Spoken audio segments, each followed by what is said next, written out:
Moi, je connais Alexandre Busson depuis très longtemps. On a confirmé tout ça tantôt. Ça fait plus de 40 ans, ça ne nous rajeunit pas. J'ai été élevé dans le quartier Saint-Pierre, sur la rue Tétreault. Alexandre a été élevé à 2 pâtés de maison de chez nous, puis à peu près 100 mètres de chez nous. Je suis allé à l'école Saint-Pierre, du quartier Saint-Pierre, avec Alexandre au primaire. Et par la suite, on s'est transporté au secondaire, au collège Saint-Bernard. J'ai côtoyé un étudiant hyper brillant, un étudiant que les professeurs adoraient, un champion, je parlais de champion, ça c'est un champion de génie en herbe, il faut le mentionner. L'élève parfait, quoi. Moi, j'ai bien essayé de casser ce moule-là, puis ça a fait des mauvais coups. Mais j'ai pas été capable. C'était pas sa tasse de thé, ça ne l'a jamais été, et puis ça ne le sera jamais. Mais j'ai aussi appris à connaître un gars hyper dévoué. Alexandre, je lui suis encore reconnaissant aujourd'hui.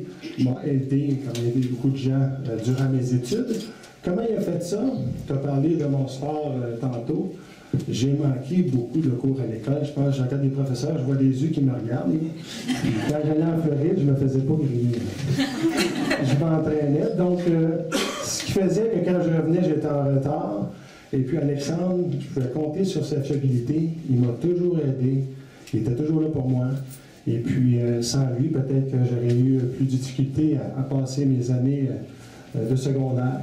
Je lui remercie beaucoup. Et puis, hyper fiable pour moi.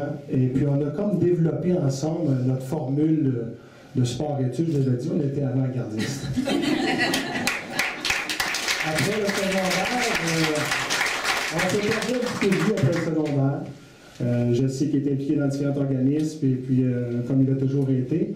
Et quand il m'a contacté pour ses multiples projets qu'il avait avec le collège, c'était l'intégration du primaire, ensuite de ça, on a eu l'agrandissement de gymnase, le pensionnat.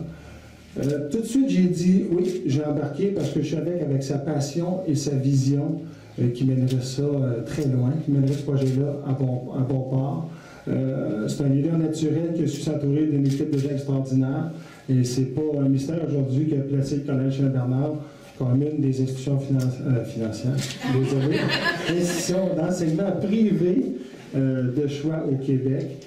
Et aussi, si je ne m'abuse, on m'a dit dans les 2 plus grands pensionnats au Québec. Donc, chapeau, un excellent travail à Alexandre.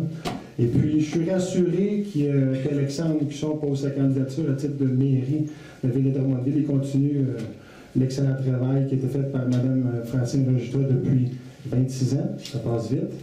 Je connais Alexandre Busson, je lui fais confiance et j'espère que vous allez penser à lui et voter pour lui le 3 novembre, comme moi. Merci, bonne soirée.